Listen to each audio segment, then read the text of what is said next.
Good evening. नमस्कार सभी साथियों को। देवेश शुक्ला और पुनः आप सभी साथियों का स्वागत करता हूं आपके अपने प्लेटफॉर्म एग्जाम घर पर।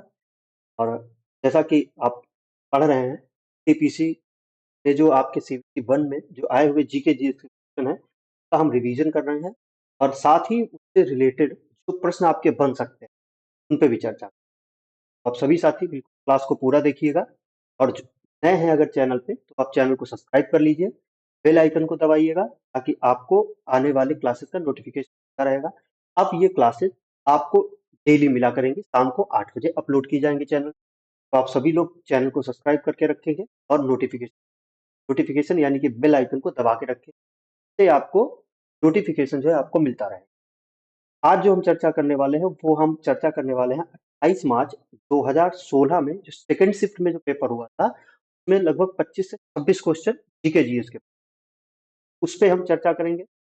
जो पहली शिफ्ट का एग्जाम था 28/3/2016 वाला, उस पे हम जो है पिछली क्लास में चर्चा कर चुके। अगली क्लास में, आज की क्लास में हम उसकी सेकंड शिफ्ट की चर्चा करें। तो बिना किसी देरी के पर क्लास को फिर से शुरू करते हैं। और अब आपको क्लासेस जो है रेगुलर मिलेंगे डेली शाम को 8 बजे। देखिए, पहला जो कि आपको दिख रहा है कि आरआरबी एनटीपी स्नातक स्तर सीवीटी वन यानी कि स्टेज वन 22/3/2016 शिफ्ट 2 का ये पेपर। जिन लोगों ने पेपर दिया होगा उनको ये लग रहा होगा कि हाँ ये वाला हमने या हमारे एग्जाम में क्वेश्चन आए थे। वैसे हमें नहीं लगता कि कोई 2016 से अब तक पढ़ रहा होगा एनटीपी। तो पहला हमारा क्या है, बिना देरी के देखेंगे। पद्मश्री से सम्मानित किए जाने वाले पहले हॉकी खिलाड़ी कौन थे? पहले हॉकी खिलाड़ी कौन थे? ये हमारे थे बलवीर सिंह सीनियर। कौन थे? बलवीर सिंह सीनियर थे हमारे पहले खिलाड़ी। अब देखिए, पद्मश्री जो जो पद्मश्री यानी कि पद्म जो पद्य पुरस्कार हैं उसमें आपका पद्मश्री आता है, पद्म भूषण आता है, पद्म विभूषण आता है। अब देखिए, ये आपसे पूछा गया पहले हॉकी खिलाड़ी कौन से। आने वाले एग्जाम्स में, आने वाला आपका एग्जाम है वो चाहे आपका रेलवे एनटीपीसी का हो, डी का हो या अदर कोई वनडे एग्जाम हो, तो उसके लिए भी बहुत महत्वपूर्ण हो जाता है आपको ये जानना 2024 में भारत रत्न पुरस्कार, आपका पद्म विभूषण पुरस्कार, पद्म भूषण पुरस्कार या फिर पद्मश्री पुरस्कार किसको किसको दिया गया, कितने टोटल दिए गए, उनमें कितने महिलाएं थी, ये सब चीजें आपको पता होनी चाहिए। 2024 के दिए जा चुके हैं, आपके क्या है अनाउंस हो चुके हैं, ठीक है। तो 2024 और 2025 दोनों को हम देखेंगे, देखिए हमारी क्या है तैयारी को और मजबूती। 2024 में 2024 में भारत रत्न पुरस्कार कितने लोगों को मिला? भारत रत्न कितने लोगों को मिला? 5 लोगों को। ये आपको पता होगा। पहले कौन थे आपके? कर्पूरी ठाकुर। कर्पूरी ठाकुर, इनको ये कहाँ के सीएम थे पूर्व? ये बिहार के पूर्व, बिहार के पूर्व सीएम थे। इनको क्या कहा जाता है? जननायक कहा जाता है। क्या कहा जाता है? जननायक भी कहा। दूसरे हैं आपके लाल कृष्ण आडवाणी। लाल कृष्ण आडवाणी, लाल कृष्ण आडवाणी, ये बीजेपी के नेता हैं, ये आप सबको पता होगा। तीसरे हैं आपके M S Swaminathan. M S Swaminathan, M S Swaminathan. ये जो है भारत में किस चीज के लिए प्रसिद्ध है? ये चीज के लिए प्रसिद्ध है? ये जो है हरित क्रांति के, हरित क्रांति, हरित क्रांति। ये भारत में हरित क्रांति के लिए और विश्व में हरित क्रांति के लिए नॉर्मल बोरलॉग, ये भी आपको याद है। चौथे हैं आपके PV Narasimha Rao, PV Narasimha Rao, PV Narasimha Rao. और पांचवें आपके चौधरी चरण सिंह। कौन है? चौधरी चरण सिंह। 5 लोगों को क्या दिया गया था? भारत रत्न पुरस्कार दिया गया था सन 2024 में। 2024 में 5 लोगों को क्या दिया गया था? भारत रत्न पुरस्कार दिया गया। अब अगर बात करें, ये तो भारत रत्न की बात हो गई। अब अगर बात करें टोटल कितने दिए गए थे, टोटल कितने दिए गए थे, देखो 2024 में, 2024 में अगर बात करें तो पद्म पुरस्कार 5, 5 पद्म,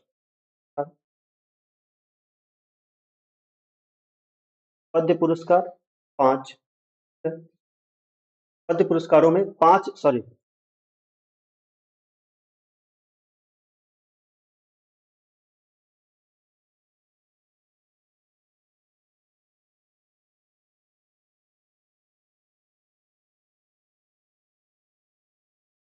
5 क्या दिए गए थे? पद्म विभूषण दिए गए। 5 क्या दिए गए थे? पद्म विभूषण। पद्म विभूषण दिए गए। 5 पद्म विभूषण पुरस्कार दिए गए और 17 जो है पद्म भूषण दिए गए। क्या दिए गए थे? पद्म भूषण। और 110 क्या दिए गए थे? पद्म श्री पुरस्कार। क्या दिए गए थे? पद्म श्री पुरस्कार दिए गए। इस इन सब में टोटल कितनी महिलाएं थी? सब में जो है टोटल 30 महिलाओं को। क्या थी? महिलाएं।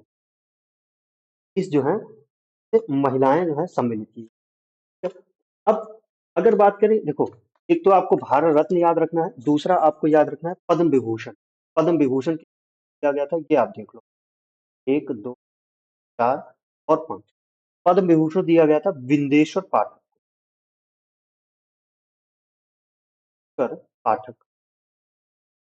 किस क्षेत्र से संबंधित थे? ये थे आपके सामाजिक कार्य, और ये बिहार के थे, ये भी आपको याद रखना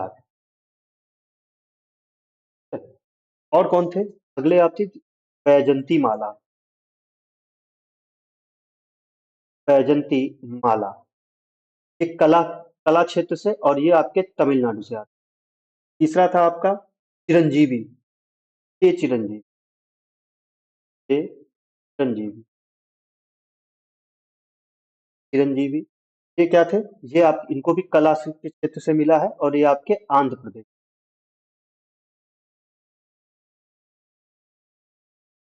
आंध्र प्रदेश। ये वाला आपका दिया गया था वेंकैया नायडू को। कौन? M P Naidu. ये क्या है? हमारे पूर्व क्या थे? पूर्व उपराष्ट्रपति। कौन है पूर्व उपराष्ट्रपति? ये भी आंध्र प्रदेश। ये भी आंध्र प्रदेश। और किसको दिया गया था? पद्मा सुब्रमण्यम। पद्मा सुब्रमण्यम। पद्मा सुब्रमण्यम। ये कहाँ की है? ये भी आपकी कहाँ की? तमिलनाडु। तो 2 तमिलनाडु, 2 आंध्र प्रदेश, एक बिहार। इन लोगों को अब पद्म भूषण जो है ये दिए गए थे आपके 17 लोगों को। ये आपको पूरा सभी नाम नहीं याद रखने हैं। कुछ हैं आपके, जैसे फातिमा बीवी हैं आपके, मिथुन चक्रवर्ती हैं, सीताराम जिंदल हैं, अश्विनी बालचंद मेहता हैं, और सत्यव्रत मुखर्जी हैं, राम नाईक हैं, चंद्रशेखर प्रसाद ठाकुर हैं। इन कुछ लोगों के नाम जो है आपको याद रखने। ठीक है? तो ये हो गया आपके सन 2000, ये हो गए सन 2024 के जो पद्म पुरस्कार हैं, इनको लेकर के ये आपकी बात हो गई। ठीक है? तो इसी तरह से आपके सन 2025 में जिन लोगों को दिया गया है, तो उसको भी आपको याद रखना है। सन 2025 वाले जो हम आपको आगे लिखाएंगे, आगे अगली क्लास में बताएंगे, क्योंकि एक ही प्रश्न के लिए इतना ज्यादा ज्यादा हो जाएगा। या चलिए, अच्छा लिख लीजिए 2025। ये 2024 हो गए। इतने आपको याद रखने ही रखने हैं, हर एग्जाम में कहीं ना कहीं आपका आता है। इनकी घोषणा कौन करता है? घोषणा है यह 2025। 2025 जो घोषणा है, घोषणा कौन करता है? राष्ट्रपति। राष्ट्रपति करता है घोषणा। जो कौन करता है? ये करती है हमारी राष्ट्रपति। करता है राष्ट्रपति। राष्ट्रपति। वर्तमान में कौन है? द्रौपदी मुर्मू है। कौन है? द्रौपदी मुर्मू जी है। तो इनकी घोषणा राष्ट्रपति करता है। 2025 के लिए राष्ट्रपति ने कुल कितने किए हैं? 139। ने 139 पद्म पुरस्कार प्रदान करने को क्या की है? मंजूरी दी है। इनमें से 7 आपके क्या हैं? पद्म भूषण, पद्म विभूषण है। 19 आपके पद्म भूषण। 19 आपके क्या है? Padma Bhushan.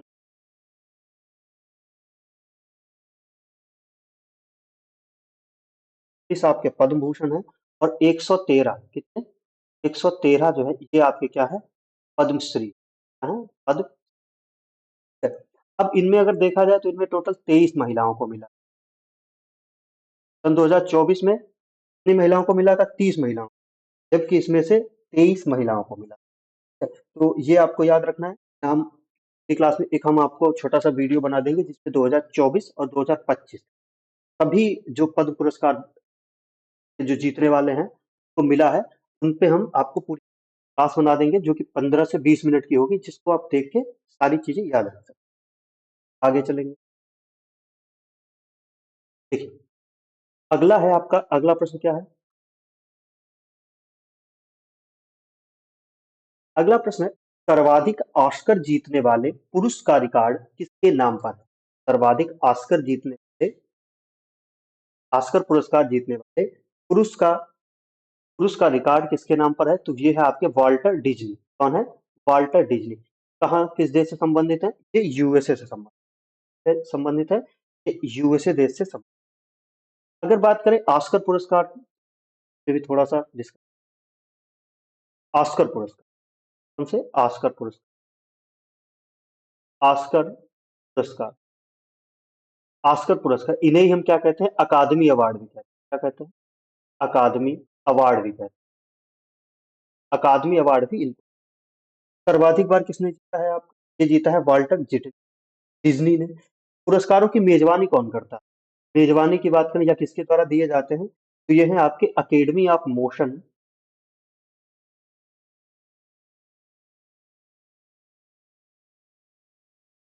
Academy of motion, academy of motion art and sciences, art and, इनके द्वारा ये दिए जाते हैं। इनको क्या है, इन्हें जो हम अकादमी पुरस्कार भी कहते हैं। क्या कहते हैं? अकेडमी पुरस्कार, यानी कि अकादमी पुरस्कार भी कहते हैं। ये आपको याद रखना। अब देखिए, जो आपके जो ऑस्कर पुरस्कार हैं, ये सन 2024 में दिए गए। क्या है? सन 2024 में जो आपके अकादमी पुरस्कार हैं, ये दिए जाते हैं। और साथ ही आपके जो 2025 है, इसकी क्या है, इनकी घोषणा क्या, मतलब जो फिल्म में जो है शामिल हुई है, उस पर भी बात होती है। सबसे पहले 2024 की बात। 2024 आपसे ये भी पूछता है कि कौन से नंबर के हैं। तो 2024 के जो ऑस्कर पुरस्कार थे, ये आपके हैं 96। कौन से नंबर के हैं?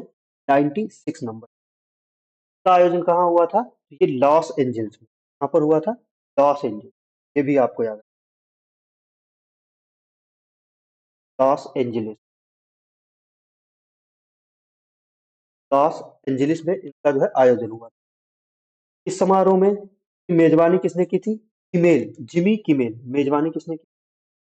मान लो ये भी आपसे पूछ, मेजबानी किसने की? जिमी किमेल ने। जिमी किमेल ने इसकी मेजबानी। अब आपसे पूछेगा क्या, सर्वश्रेष्ठ फिल्म इसमें कौन? तीन चार बातें आपको याद रखनी है। सर्वश्रेष्ठ फिल्म ये कौन सी थी? ओपेनहाइमर। ओपेनहाइमर। ठीक है? सर्वश्रेष्ठ अगर अभिनेता की बात करेंगे, सर्वश्रेष्ठ अभिनेता, तो ये कौन से थे आपका? Cillian Murphy.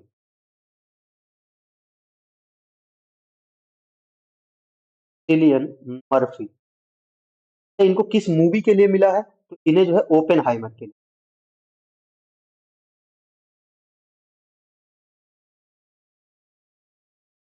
ओपेनहाइमर के लिए मिला है। अभिनेत्री की बात करेंगे अगर, अभिनेत्री कौन है? ये है एम्मा स्टोन। कौन है? एम्मा। ये इनको किसके लिए मिला है? पुअर थिंग, पुअर के लिए इनको मिला है। ठीक है? अगर बात करेंगे, चलो आप इतना याद रखिए। ठीक है? तो सर्वश्रेष्ठ फिल्म ओपेनहाइमर, अभिनेता लियन मर्फी, और अभिनेत्री आपकी एमा स्टोन। तो इतना आपको यहाँ से याद रखना है। कि आपको क्या है, आपको पता लगेगा कि जो ऑस्कर पुरस्कार है, अकादमी पुरस्कार है 96 वाले, वो लॉस एंजल्स में आयोजित हुए 2024 वाले। मेजबानी जिमी किमेल ने की। और कहाँ पे हुए हैं? तो ये आपके हुए लॉस एंजल्स। सर्वश्रेष्ठ फिल्म ओपेनहाइमर, अभिनेता सिलियन मर्फी, और अभिनेत्री एम्मा स्टोन। कौन? अभिनेत्री एम्मा स्टोन। 2025 की अगर बात करें, 2025 की अगर बात करें, इसमें ये जो है एक कॉमेडी ड्रामा मूवी है जिसका नाम है लापता लेडीज। लापता लेडीज। लापता लेडीज फिल्म को ऑस्कर 2025 के लिए क्या है, सर्वश्रेष्ठ विदेशी फिल्म की श्रेणी में प्रविष्ट मिली। क्या है? प्रविष्टि मिली, मतलब आपको ऑस्कर पुरस्कार नहीं मिला है, लेकिन इस लेडीज को उसमें शामिल, इस मूवी को का नाम है आपका लापता लेडीज, को जो है आपको शामिल किया गया। ठीक है, तो ये भी आपको याद रखना है। अगला प्रश्न देखेंगे। अगला है आपका, पक्षियों के अध्ययन को क्या कहा जाता है? ये प्रश्न आपसे पूछा गया था। पक्षियों के अध्ययन को क्या कहा जाता है? ऑर्निथोलॉजी। क्या कहा जाता है? ऑर्निथोलॉजी आपका कहा जाता है, तो पक्षियों के अध्ययन को। ये प्रश्न आपसे पूछा गया था। अगला है, लीवर पर वह बिंदु कौन सा है जो अपने स्थान पर स्थित रहता है? इसे कहते हैं फलक्रम। क्या कहते हैं? फलक्रम। क्या कहते हैं? फलक्रम कहते हैं। ठीक है। अगला प्रश्न देखिए। अगला प्रश्न आपसे बहुत ही इंटरेस्टिंग पूछा गया था। मोटापे को नापने के लिए किसका उपयोग किया? मोटापे को नापने के लिए किसका उपयोग किया जाता है? ये होता है आपका VMI। क्या बोलते हैं इसको? VMI बोलते हैं। क्या बोलते हैं इसको? VMI। अब इसकी फुल फॉर्म की अगर बात करेंगे तो इसकी फुल फॉर्म क्या होती है? फॉर्म होती है body mass index. Body mass index इसकी क्या है? फुल फॉर्म है। अगर बात करें बीएमआई, देखिए जब भी कोई पैमाना होता है तो उसका एक मानक स्तर होता है। इससे नीचे या ऊपर जाने पे क्या है, वो उस स्तर के अंतर्गत आप नहीं। जो बीएमआई है, इसका जो आदर्श स्तर है वो कहाँ से कहाँ तक है, ये हम आपकी जानकारी के लिए बता रहे हैं। यह है आपका 18.5 से लेकर के 24.9। तो इसकी गणना कैसे करते हैं कि आप मोटे हो या पतले हो, गणना भी हम आपको बता, इसकी गणना कैसे करते हैं। आपको अपने वजन को केजी में तौलना है। इनको लगता है कि वो मोटे हैं तो वो एक बार चेक कर सकते हैं। वजन को केजी में मापना है। ठीक है? और लंबाई को आपको मीटर में मापना है। मीटर में मापना है। और उसके बाद आपको क्या करना है, वजन को ऊंचाई के वर्ग से विभाजित करें। वजन को ऊंचाई के वर्ग से विभाजित, वजन को ऊंचाई के वर्ग से विभाजित करें। तब जो आपका आए, उससे आप देख लीजिए। अगर आप 18.5 से 24.9 के बीच में है तो आप मोटे नहीं हैं, और अगर आप इससे ऊपर है तो आपको कई सारी बीमारियां जो है आ सकती हैं। तो इसमें एक और चीज, जितना भी ये 30+ आ जाए, समझ लो वो मोटापे से क्या है, उसे मोटापा है। ठीक है, चलिए अगला प्रश्न देखेंगे। चेक कर लीजिएगा और सभी लोग कमेंट बॉक्स में बताइएगा। ठीक है। अगला है, सौर मंडल का सबसे छोटा ग्रह कौन? ये आपका पूछा गया था प्रश्न। सौर मंडल का सबसे छोटा ग्रह कौन सा है? बुध। कौन सा है? बुध है आपका सौर मंडल का सबसे छोटा। सातवां प्रश्न पूछा गया था आपसे, भारत में सबसे पुराना बांध कौन सा? इसका नाम है ग्रैंड अनिकुट। क्या है? ग्रैंड अनिकुट। और इसे कल्लानई बांध भी कहते हैं। क्या कहते हैं? या कल्लानई, कल्लानई बांध भी। ये बांध कहाँ स्थित है? ये आपका है तमिलनाडु में। कहाँ पर है? तमिलनाडु में। और तमिलनाडु के कहाँ पर? तंजावुर में। तंजावुर में। और किस नदी पर स्थित है? तो वो नदी है आपकी कावेरी। कौन सी नदी है? नदी है आपकी कावेरी। अब आप हमें ये बताइएगा, कावेरी नदी जल विवाद है वो किन दो राज्यों के बीच में?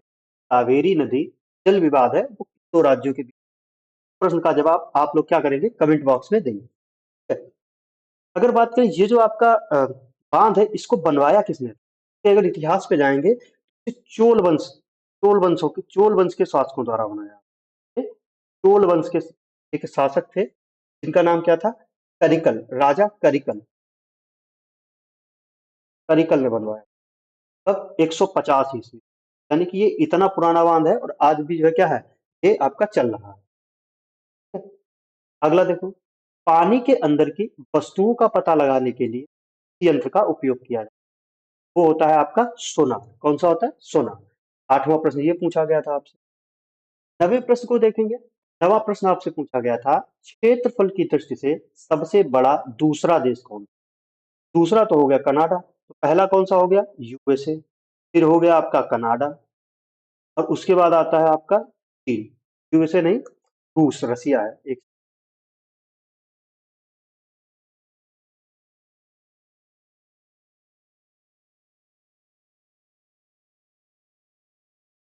हो जाएगा आपका। तो भारत किस नंबर पे आता है? तो भारत का 7वां स्थान। कौन सा है? भारत का है 7वां। भारत का कौन सा स्थान है? भारत का स्थान है 7वां। अब देखिए, अगला 10वां प्रश्न है, भारतीय संविधान में कितने मौलिक अधिकारों का उल्लेख किया गया है? इसका आपका जवाब है 6। क्या है? 6 मौलिक अधिकारों का वर्णन किया है। अब थोड़ा सा मौलिक अधिकारों के बारे में देखें। देखो, अगर कहे आपसे मूल संविधान में कितने मौलिक अधिकार? मूल संविधान में, मूल संविधान में थे 7। वर्तमान में कितने हैं? वर्तमान में है आपके, कौन से हैं? कितने हैं? 6। वर्तमान में आपके 6 मूल अधिकार। मूल अधिकार ये हम क्या कहते हैं? फंडामेंटल राइट भी कहते हैं। भारतीय संविधान के किस भाग में है? ये है आपके भाग 3। कहां पर है? भाग 3। अनुच्छेद कहां से कहां तक है? तो ये है आपके अनुच्छेद 12 से लेकर के 35। कहां तक है? 12 से लेकर 35। तो कौन कौन से हैं 6? ये देख लीजिए, 1, 2, 4, 5 और 6। पहला है आपका समानता का अधिकार। समानता का, ये किस अनुच्छेद में है? ये 14 से 18 के मध्य वर्णित है। अगला है आपका स्वतंत्रता का अधिकार। स्वतंत्रता का अधिकार ये आपके 19 से 22 है। 22। अगला है आपका शोषण के विरुद्ध। शोषण के विरुद्ध अधिकार ये आपके वर्णित है अनुच्छेद 23 और 24 में। चौथा है आपका धार्मिक स्वतंत्रता का अधिकार।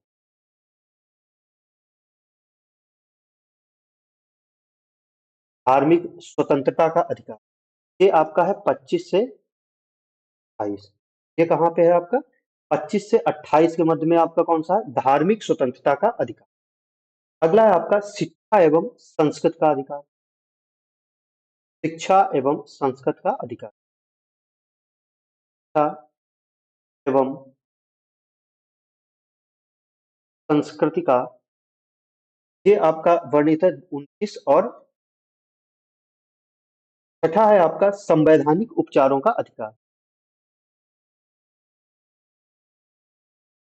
संवैधानिक उपचारों का अधिकार ये है आपका अनुच्छेद 32। अब यहाँ पे देखो, आपका एक अनुच्छेद गायब हो गया। कौन सा? अनुच्छेद 31। जो अनुच्छेद 31 में था, ये क्या था? ये आपका था संपत्ति का अधिकार। था संपत्ति का अधिकार। संपत्ति का अधिकार।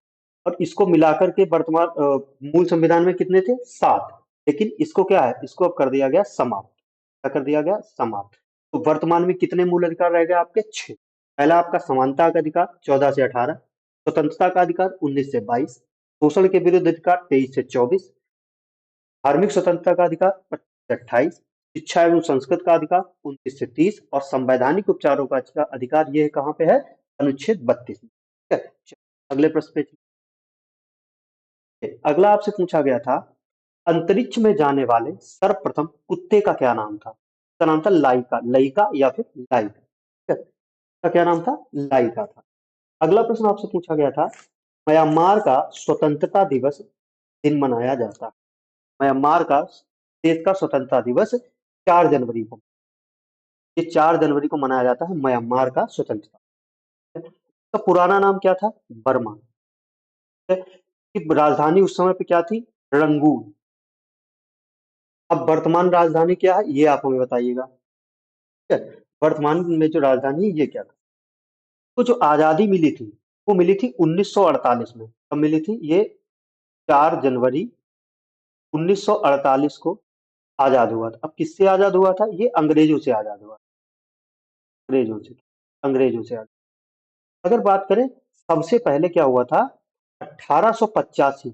1885 में तीसरे आंग्ल बर्मी युद्ध के बाद बर्मा को क्या है, एक कॉलोनी बनाया था अंग्रेजों ने, ठीक, अपनी। तो ये इसका मतलब यह है कि इसे जो है भारत में हिस्सा, भारत का हिस्सा बना लिया था। कब? 1885 में तीसरे आंग्ल बर्मी युद्ध के दौरान।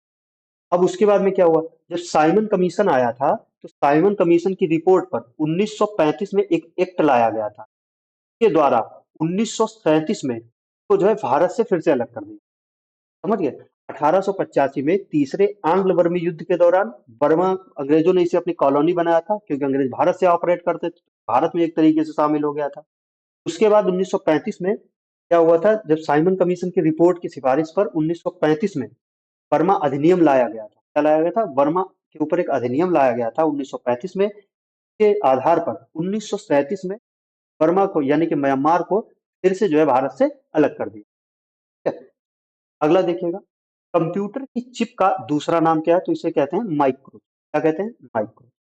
अगला प्रश्न है आपसे, 100 मिलियन किसके बराबर होता है, यानी कि 10 करोड़ के बराबर। अब अगर आपसे पूछे फिर 1 करोड़ किसके बराबर होगा, 1 करोड़ आपका 10 मिलियन के बराबर होगा। 1 करोड़ किसके बराबर हो जाएगा, 10 मिलियन के बराबर हो जाएगा। अब कहें कि भाई 1 मिलियन बराबर कितने लाख होगा, 1 मिलियन बराबर, 1 मिलियन बराबर कितना है, तो 10 लाख हो जाएगा। तो हो जाएगा 10 लाख बराबर 1 मिलियन, 1 करोड़ बराबर 10 मिलियन, और 10 करोड़ बराबर 100 मिलियन। अगला है आपका, अंतर भारतीय अंतरिक्ष कार्यक्रम का जनक किसे कहा जाता है, तो ये कहा जाता है विक्रम साराभाई को। तो कहा जाता है विक्रम साराभाई। ये सारे प्रश्न आपके पूछे गए हैं। इस ग्रह के एक चंद्रमा का नाम गेनीमेड है, किसका है, वो बृहस्पति का है। क्या है, बृहस्पति। अगला देखिएगा, अगला है द्रविड़ मुनेत्र कड़गम स्थापना किसने की थी, तो ये एक आपकी पार्टी है, डीएमके इसे बोलते हैं। क्या कहते हैं, डीएमके। तो इसकी स्थापना की थी टी एन अन्ना दुरई। अन्ना दुरई। इंटरनेशनल योगा डे कब मनाया जाता है, ये मनाया जाता है 21 जून, मनाया जाता है 21 जून को। क्या होता है, जो उत्तरी गोलार्ध है, आप उत्तरी गोलार्ध जो है, उत्तरी गोलार्ध का सबसे बड़ा दिन होता है, सबसे बड़ा दिन होता है। पहली बार कब मनाया गया था, ये पहली बार मनाया गया था आपका 2015 में। कब मनाया गया था, 2015 में। अगर कहें 2024 में इसका आयोजन कहाँ किया गया, तो ये किया गया था कारगिल में। यहाँ पर किया गया था कारगिल में। अब 2024 में इसकी जो विषय या फिर थीम, या विषय या फिर क्या थीम, इसकी थीम क्या थी, 2024 में इसकी जो थीम थी वह थी स्वयं और समाज के लिए योग। ये भी आपको याद है, स्वयं एवं समाज के लिए योग, या स्वयं एवं समाज के लिए। इतनी चीजें आपको इस प्रश्न से याद रखनी है, आपसे पूछी जा सकती है। प्रश्न संख्या 19, खो खो के खेल में खेलते समय मैदान में प्रत्येक टीम में कितने खिलाड़ी होते हैं, ये होते हैं आपके 9। कितने होते हैं, 9 होते हैं। तो देखिए, अभी आपका अंतरराष्ट्रीय खो खो टूर्नामेंट हुआ था। अभी आपकी लेटेस्ट न्यूज यानी कि करंट की न्यूज है, अंतरराष्ट्रीय खो खो विश्व कप का जो आयोजन हुआ था, वो कहाँ हुआ था, पहले तो इसका आयोजन हुआ था भारत में। ठीक है?